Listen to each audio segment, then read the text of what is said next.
দেখেছো, তোমায় আমি কত করে বলেছিলাম এসব ম্যাপটা দেখে শর্টকাট রাস্তা নিও না, সোজা রাস্তা দিয়ে চলো। এবার দেখো আমরা কোন জঙ্গলের ভেতরে এসে পড়লাম।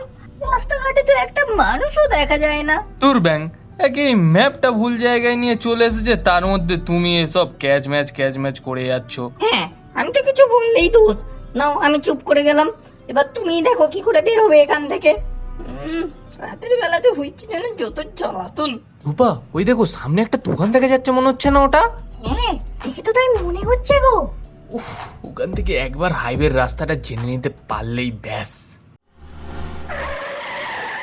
আচ্ছা দাদু, হাইওয়ের রাস্তাটা একটু কোন দিকে বলতে পারবেন? হাইওয়ে? আপনারা কোথা থেকে আসছেন? হাইওয়ের রাস্তা তো এইদিকে যায় না। উফ, মহা ঝামেলায় পড়লাম তো। ম্যাপটা তাহলে নিয়ে এলো কোথায়? আচ্ছা দাদু, এই সাইড দিয়ে কি কোনোভাবে হাইওয়ের রাস্তার মানে কোনো কানেকশানই নেই? মানে অ্যাকচুয়ালি আমরা আমাদের গাড়ির ম্যাপ দেখে এসেছিলাম আর আমরা ভুল রাস্তায় মেবি ঢুকে গেছি। তারপর আমরা তো এখানে আর কিছু জনশূন্য একদম দেখতে পাচ্ছি, লোকজন কোথাও কিচ্ছু নেই, আর শুধু আপনারই এখানে একটা দোকান দেখতে পেলাম। যদি একটু সাহায্য করেন খুবই উপকারিত হয়। হ্যাঁ, একটা রাস্তা তো ছিল, কিন্তু বহুকাল হলো সেই রাস্তা দিয়ে কোনো মানুষ যাতায়াত করে না। কেন কেউ যাতায়াত করে না কেন? ওই গো, হয়েছে তোমার। জিজ্ঞাসা করতে আর কতক্ষণ সময় লাগবে? আচ্ছা দাদু, ওসব কথা আপনি ছাড়ুন, আপনি শুধু আমায় একটু রাস্তাটা দেখিয়ে দিন, অনেক উপকারিত হই। আচ্ছা দাদু, আপনাকে অসংখ্য ধন্যবাদ, আসি তবে।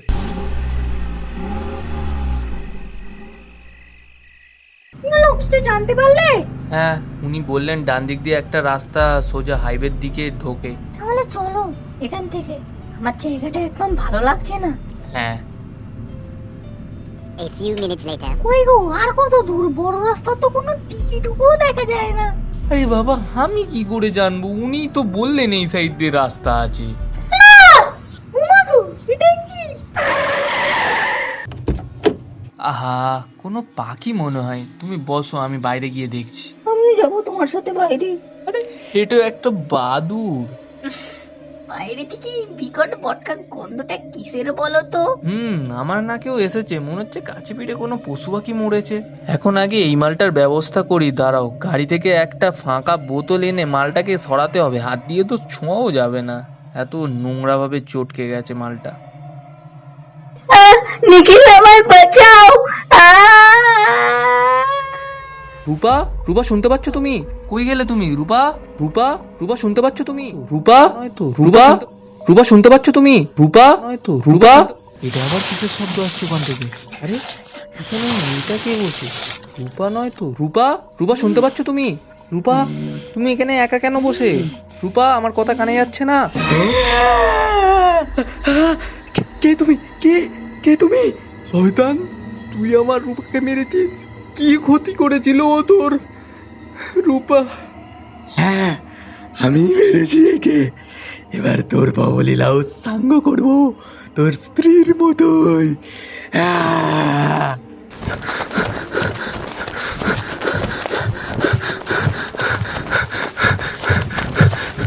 আহ! আহ!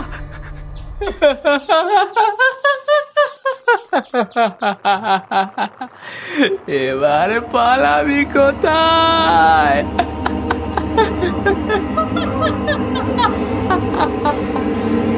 আমায় মেরো না, মেরো না।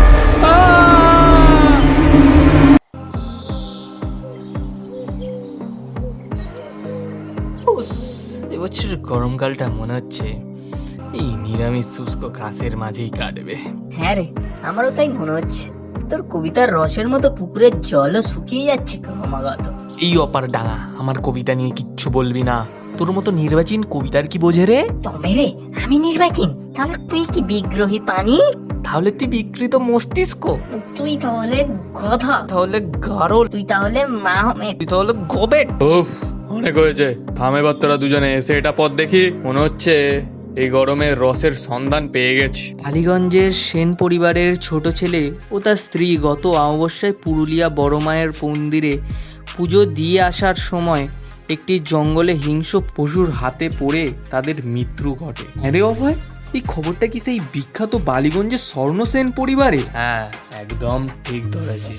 আরে অভয় দা, মৃত্যুর সাথে আমাদের জীবনের রসের কি যোগ আছে? যতই হোক এটা তো একটা খুন নয়। আর নাকি তুমি এটাকে খুন বলে পশু শিকার করতে পারবে এবার?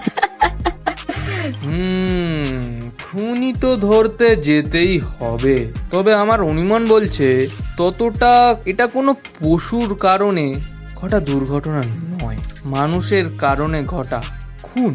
কি খুন? সত্যি এটা খুন?